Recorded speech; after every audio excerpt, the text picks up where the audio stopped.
கோதுமை கேக் செய்ய தேவையான பொருட்கள் என்னென்னு பார்த்துடலாம்.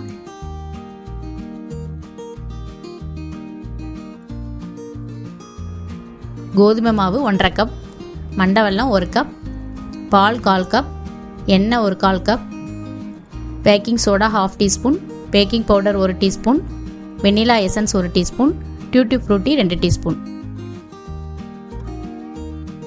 முதல்ல மண்டை வெல்லத்தை பாகு வச்சிடலாம். எந்த கப்பில் அளந்து எடுக்கிறோமோ அதே கப்பில் தான் அளக்கணும். அதனால் நான் 1 கப் மண்டை வெல்லத்துக்கு 1 கப் தண்ணி ஊற்றுறேன். இதே கப்பில் தான் நான் கோதுமை மாவு 1.5 கப் எடுத்திருக்கேன். நல்லா கரைச்சி எடுத்துகிட்டு வந்துடலாம்.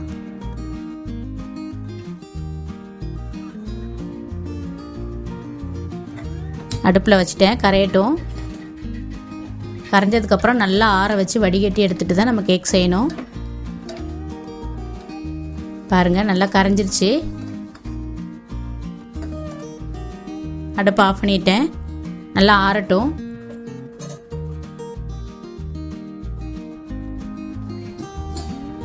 இப்போ வந்து மண்டை வெல்லத்தை நல்லா வடிகட்டி எடுத்துடலாம். அதில் மண் இருக்கும்.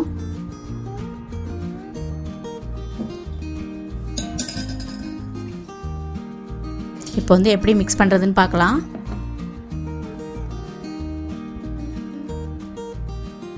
இப்போ 1.5 கப் மாவு ஒரு ஜல்லடை போட்டு நம்ம சளிச்சு எடுத்துக்கலாம். ஒரு அகலமான பாத்திரத்தில் பேக்கிங் பவுடர், பேக்கிங் சோடா எல்லாத்தையும் ஆட் பண்ணுறேன்.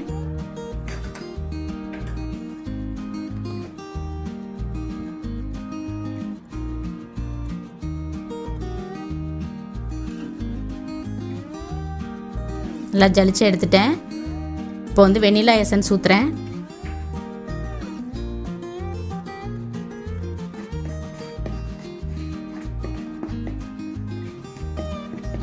மிக்ஸ் பண்ணி விட்டுட்டு அதுக்கப்புறம் மண்டை வெல்ல பாகு கொஞ்சம் கொஞ்சமாக ஊற்றி மிக்ஸ் பண்ணணும்.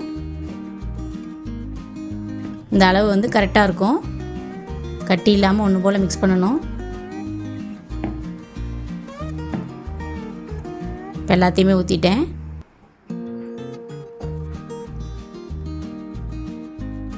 இப்போ சமையல் எண்ணெய் 1/4 கப் எடுத்து வச்சதையும் ஊற்றிட்டேன். சமையல் எண்ணெய் சன்ஃப்ளவர் ஆயில் தான் ஊற்றணும். கடலெண்ணெய் ஊற்றினா அந்த கடலெண்ணெய் வாடை வரும்.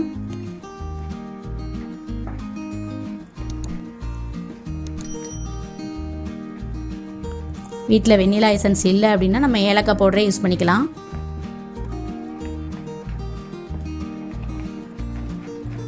நல்லா ஒன்று போல் அப்படியே மிக்ஸ் பண்ணிகிட்டே இருக்கணும்.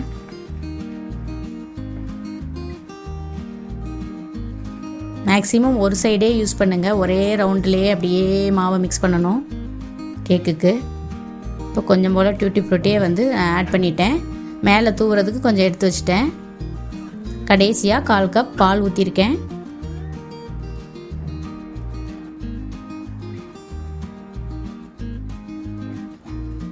நல்லா கட்டி இல்லாமல் ஒன்று போல் கரைச்சிடலாம். ஒரே மாதிரி திசையிலே நல்லா மிக்ஸ் பண்ணணும்.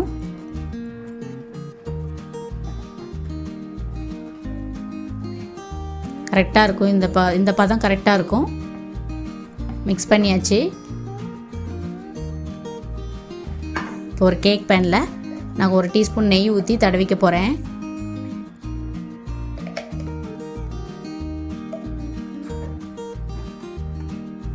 நல்லா அதோட ஓரம் எல்லாமே நல்லா தடவிடலாம்.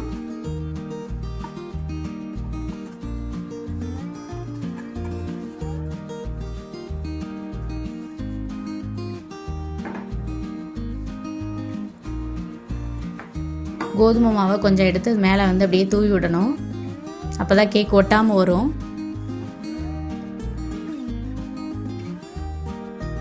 லைட்டாக தூவி விட்டால் போதும்.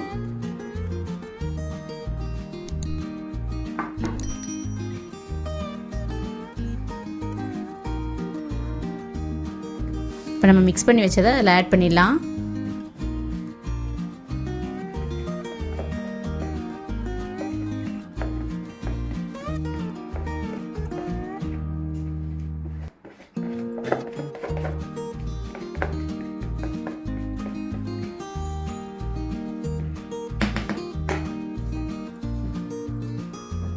நல்லா அப்படியே தட்டணும். அப்போ தான் ஏர் இல்லாமல் இருக்கும், ஏர் பபிள்ஸ் இல்லாமல் ஒன்று போல் வரும்.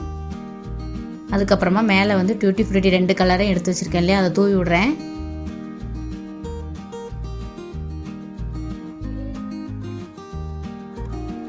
இப்போ பார்க்க கலர்ஃபுல்லாக இருக்கும். பாருங்கள், அடுப்பில் வந்து ஒரு அகலமான பேன் எடுத்து உள்ளே ஒரு வளைய மாதிரி வச்சுருக்கேன். அது இல்லைன்னா ஒரு தட்டை வந்து நல்லா கவுத்தி வச்சுக்கோங்க. நல்லா 5 நிமிஷம் நல்லா ஹீட் ஆகணும். ஹீட் ஆனதுக்கப்புறம் நம்ம இந்த கேக் பேனை வந்து அதில் தூக்கி வச்சிடணும். அதுக்கப்புறம் நல்லா மூடி டைட்டாக இருக்கணும், அதாவது ஏர் போகாமல் இருக்கணும். அதனால் நான் ஒரு பாத்திரத்தில் தண்ணி வச்சு அது மேலே வச்சிடுறேன். இப்போ அடுப்பை வந்து சிம்மில் வச்சிடணும். 45 மினிட்ஸ் வந்து வேகணும்.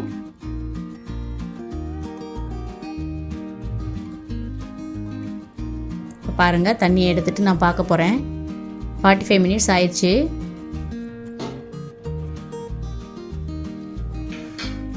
வந்து கத்தியை வச்சு நம்ம குத்தி பார்க்கணும். ஒட்டாமல் வந்துச்சுன்னா வெந்துருச்சுன்னு அர்த்தம்.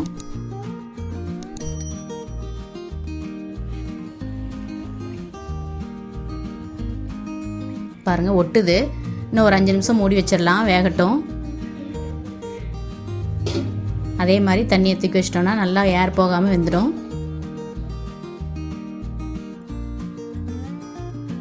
5 நிமிஷம் ஆயிடுச்சு.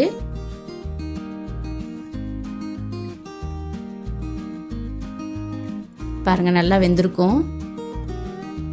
இப்போயும் கத்தி வச்சு குத்தி பார்க்கலாம். ஒட்டாமல் வந்துருச்சு, வெந்துருச்சு. அடுப்பு ஆஃப் பண்ணிடலாம், ஆறட்டும்.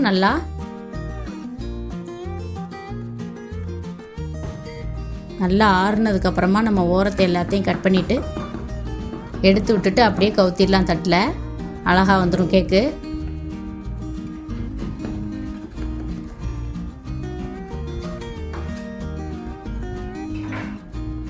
சுற்றி வர எடுத்து விட்டுட்டேன்.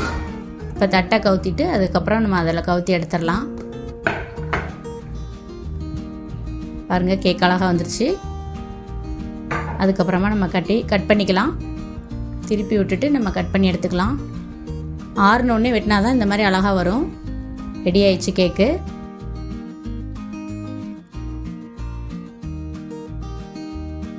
சத்தான கோதுமை கேக் ரெடி.